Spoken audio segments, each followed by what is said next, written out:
Well, hello there. It's a short talk at the shooting range with an old guy. I was sitting there thinking today. I was talking to Lorenzo the other day at the warehouse, and I was talking about these glasses. And I said, "Reminds me of those little kids' goggles they used to sell for kids that don't want chlorine in their eyes." He said, "You know what it really makes you look like?" He said, "It makes you look like that guy in Back to the Future, the old crazy dude, Doc." And I thought later on, "Hey, wait a minute! I hear the sound of gunfire." I work with a guy named Marty. Anyway, out at the gun range today, I decided to do something that I've been kind of mulling over for a while, and somehow it kind of leapt to the top of things to do today. I was going to go do that little side job, then I vetoed it because I said, no, I'm no longer that stupid. I'm too old to crawl up and stand on the top step of an aluminum ladder. An 8 foot high? I don't think so. And I can still barely reach what I'm working on? No. So I just vetoed that and said, well, when you get a ladder, call me. Said I ain't going up on that one. And they got a little rolling platform thing that might sneak through there, but the way the brewing equipment is set up, they got all these big flexible lines hanging down. We kind of need just a freestanding ladder. So I told the guy, I said, hey, look, tell your boss, call it an investment. Buy one for the shop, get a good one, get a fiberglass, forget the aluminum junk. And so anyway, out here at the firing range, I just wanted to show you, went down today to a local gun store and purchased legally a weapon. This is not the only gun I own, but as you can see, I'm not exactly a big gun owner guy. That's about as basic as you can get. That's an old style 6-shooter, in my opinion. Well, it's a Ruger, so I mean, it's got some fine machine work, and it feels good, about the right weight for a handgun, I guess. Anyway, it's a double action. And I just want to show you this. I probably shot through, I don't know, probably 7, maybe 6 or 7 loads of magazine. 6 times 7, 42 rounds. Let me show you this. I've got 6 little tiles, 5. And I bought them today. I went down to Lowe's just for this purpose, because when you hit one of these guys, they go pop, and it's not subtle. You don't have to guess where they hit it. So if you're using a paper target, you have to walk up and visually inspect it if you're just using a 22, because it's barely going to show as a mark. I just want to show you my little truck here, right where the door is. I kind of measured it off. I'm calling this 25 strides. I did the math. What I think I do is 2,200 steps per mile, which worked out to, I'm at 60 foot. Now, I just want to give you a sample here. Now, aiming one-handed may not be anywhere as accurate, but it's funny, that's about a 8 inches high or 10 or 12 inches wide target, at 5 different tiles there. I haven't hit it yet. And so I don't want your ears to be shocked. I'm going to try to aim it up. One hand, I'm aiming on the door, so hopefully get a little stability here. But this is just weird. Watch this. This is as close as I can get, right there. I was right above it. Did you see that? And over and over and over again, I've been about 4 inches below it. So there's one down. So out here at the range, you can hear the other guys. These little cul-de-sac things, I just want to show you this. This is all bulldozer work, I guess, or a big, I don't know, huge front-end loader or something. Anyway, they build these berms, see? And it's like a little U-turn in here, so it's a backstop for your bullets, and the city maintains this place. We're right here by I-10.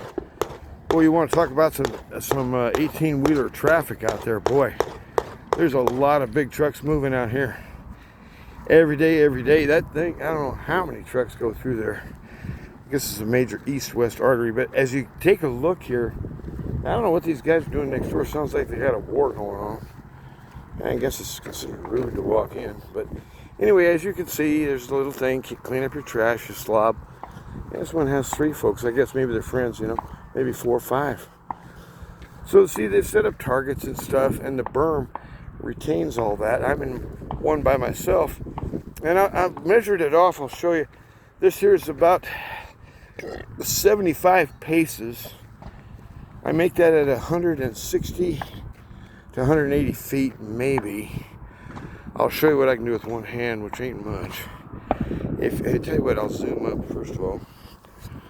I'll try to retain the target in there if I can find the rascal. Where'd it go? Oh, I'm seeing my door. Okay, see that white thing? Yeah, try to hold that. This is not gonna work. We can try. So I'll tell you where I hit. Right on center is blam. I hit about 5 inches high. I don't know if you could see that or not.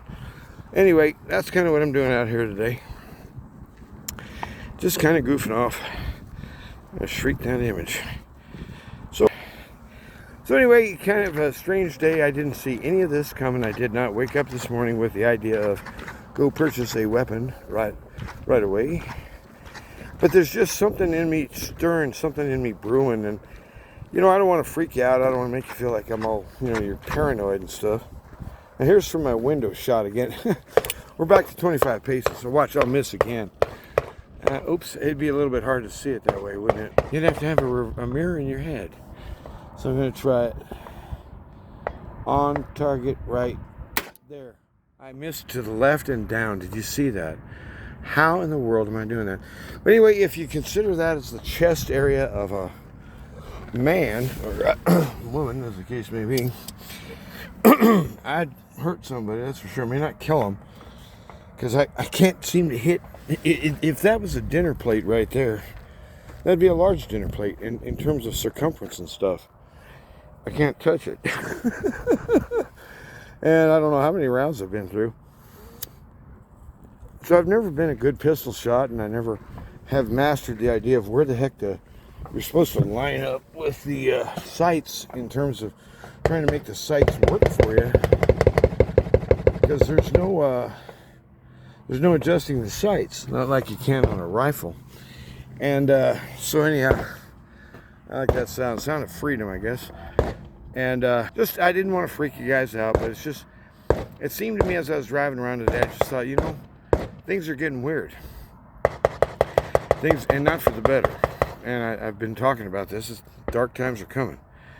Well, today I was down at the local Lowe's, and it's a big, what Lowe's is. They compete with Home Depot. I saw this thing.